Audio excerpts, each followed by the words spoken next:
नमस्कार, मस्त मराठी किचनमध्ये तुम्हा सर्वांचं स्वागत आहे। तर आज तुम्हाला मी दाखवणार आहे बोंबील फ्राय कसे करायचे। तर तुम्हाला मी इथे साधी एकदम सोप्या पद्धतीने दाखवले आहेत आणि काही टिप्स पण दिले आहेत। तर तुम्ही माझी रेसिपी एकदा नक्कीच पूर्ण बघा। तर चला आता आपण बघूया की हे बोंबील फ्राय कसे बनवायचे। मस्त मालवणी किचनमध्ये तुमचं स्वागत आहे। मी इथे हे बोंबील घेतले आहेत आणि हे बोंबील आहे ना मी मार्केटमधून एकदम आणले होते आणि साफ करून मी फ्रीजमध्ये ठेवले होते। ते आता आपण बघूया कसं बनवायचे ते आहे। जे आपल्याकडे घरी असते पुरण वगैरे हे करायची तीच वापर केला आहे आणि त्यामध्ये हे बघा बोंबील मी ना स्वच्छ धुवून घेतले आहे। तर त्यामध्ये हे बघा असं लावून घेणार आहे। मध्ये ठेवले होते आता त्यांना आपण आहे ना मीठ लावून घेऊया। मीठ लावून आहे ना त्यातलं पाणी आहे ना मला काढून टाकायचं आहे। तुम्हाला तुमच्या पद्धतीमध्ये तुम्ही बनवू शकता।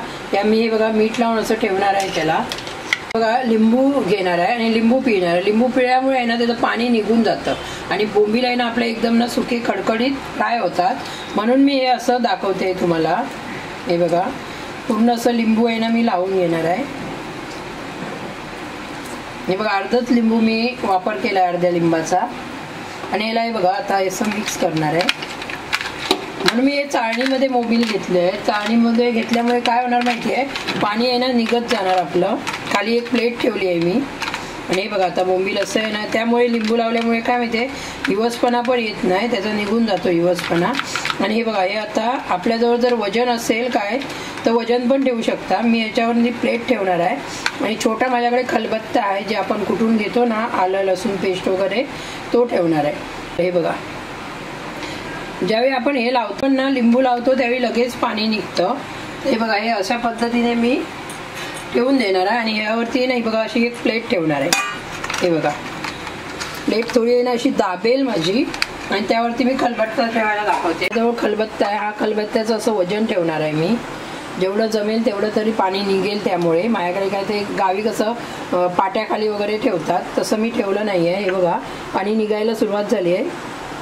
ते असं आहे ना आपण थोडं वजन ठेवलं ना तर ते आहे ना पाणी निघून जाईल आणि बोंबील आपल्या ना एकदम सुके खडखडीत भाजून निघतील। स्वच्छ धुवून हे असं करून घ्यायचं आहे। आता तुम्ही बघू शकता हे बघा आपले पाणी पूर्ण निघून गेलं आहे। हे बघा बोंबील आहे ना एकदम असं म्हणजे थोडं तरी पाणी निघून गेलं आहे त्यातलं आणि हे बघा सुटसुटीत बोंबील आपले झालेले आहे। आता त्याला आपण मसाला लावून घेऊया। हे बघा आता ह्या प्लेटीमध्ये मी हे सर्व बोंबील असे काढून घेणार आहे। हे बघा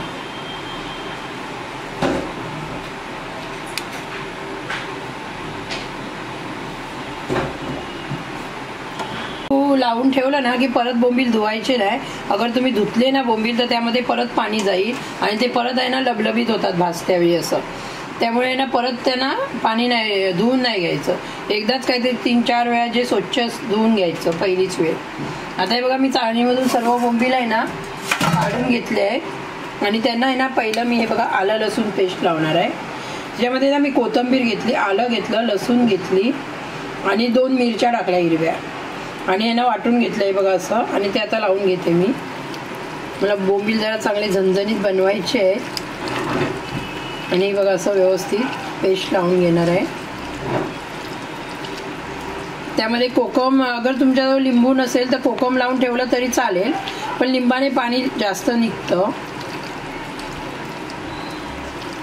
हे बघा मध्ये मी हे बघा अर्धा चमचा मीठ टाकणार आहे, अर्धा चमचा हळद घेतली आहे आणि मी तिखटवाली मिरची घेतली होती त्यामुळे मी हा बघा हे 1 चमचा मसाला टाकते। चिंच अशी ना पाण्यामध्ये भिजून ठेवली होती, थोडं असं आहे ना असं कुस्करून ठेवली होती बघा। ते आता मी पाणी घालून घेणार आहे त्यावर। पहिलं मी हे लिंबू लावून ठेवलं होतं। आता हे बघा चिंच नाही आहे ती कोकम आहे, कोकमाचं पाणी घेतलं आहे। हे बघा कोकम नसेल तर लिंबू लावलं तरी चालेल। हे बघा आता असं व्यवस्थित असं मिक्स करून घेणार आहे।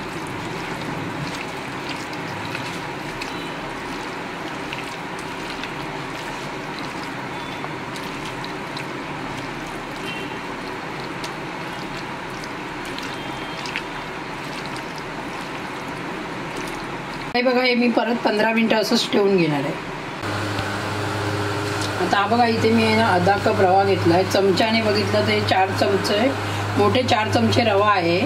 तांदळाचं पीठ घेतलं आहे. हा रवा हा बघा स्वच्छ आपल्याला निवडून घ्यायचा आहे.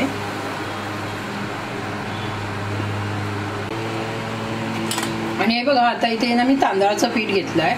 तांदळाचं पीठ थोडं जाडच घ्यायचं आहे आपल्याला. ते आता मी यामध्ये घालून घेते. बघा 1 चमचा, 2 चमचे, पहिला मी 3 चमचे पिठाचा वापर करते. अर्धा चमचा हळद घालून घेणार आहे. 1 मोठा चमचा आहे ना लाल काश्मीरी मिरची पावडर घालून घेणार आहे. बघा थोडंसं मीठ, पाव चमचा मीठ घेतलंय. हे बघा आता आपल्याला हे सर्व असं मिक्स करून घ्यायचं आहे. हे सगळं असं ना सर्व व्यवस्थित असं मिक्स करून घेतलं आहे. आणि आता आपल्याला आहे ना थोडंसं मी आहे ना हे साईडला करून घेते, कारण ते बोंबील ओले असतात ना, तर सर्व ओलं होईल म्हणून. हे बघा आणि ते एक पॅन घेतलाय मी. 4 चमचे तेल घालून घेते.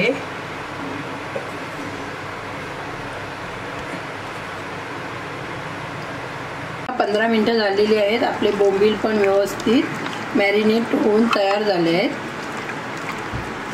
हे बघा आता मी इथे बघा हा बोंबील घेतला आहे. हे रव्यामध्ये आपल्याला असं व्यवस्थित रवा लावून घ्या त्याला आणि सोडायचं. तेल गरम आहे ना, तर मी आपलं हे बघा ते सर्व बोंबील आहे ना ठेवून झाले आहे. त्यांना आहे ना मी 5-10 मिनिटानंतर परतून घेणार आहे. ओले परतले ना तर ते कुस्करतात आणि छोटे आहेत ना बोंबील म्हणून.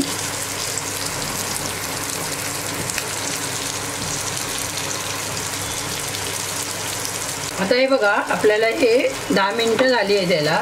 मी आता परतून घेते. मी स्लो गॅसवरती यांना फ्राय केलं. हे बघा स्लो गॅसवरती फ्राय केलं ना तर करपत नाही बोंबील, व्यवस्थित भाजतात म्हणून. हे बघा त्यांना मी व्यवस्थित असं परतून घेत आहे. छोटे असल्यामुळे ना परत त्यावेळी असं कुस्करतात. आपल्याला व्यवस्थित परतून घ्यायचं आहे. आता हे बघा मी बोंबील आहे ना असं परतून घेतले आहे.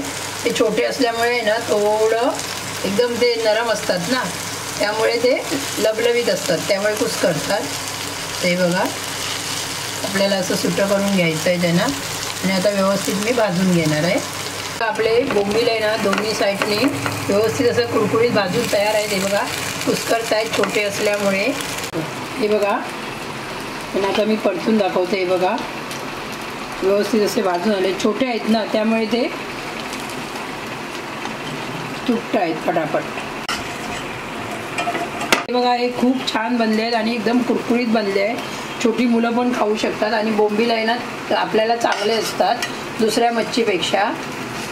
तुम्ही बघू शकता आपले इथे मस्तपैकी कुरकुरीत बोंबील बनून तयार झाले आहेत. आणि मी एकदम त्यांना व्यवस्थित फ्राय करून पण घेतलं आहे. आणि आपण बोंबील भाजताना थोडंसं काळजी घ्यायची असते, कारण की ते लवकर तुटतात म्हणून. तर त्यांना सबस्क्राईब करा, बेल आयकॉनवर क्लिक करा आणि प्लीज प्लीज प्लीज माझ्या चॅनल सबस्क्राईब करा.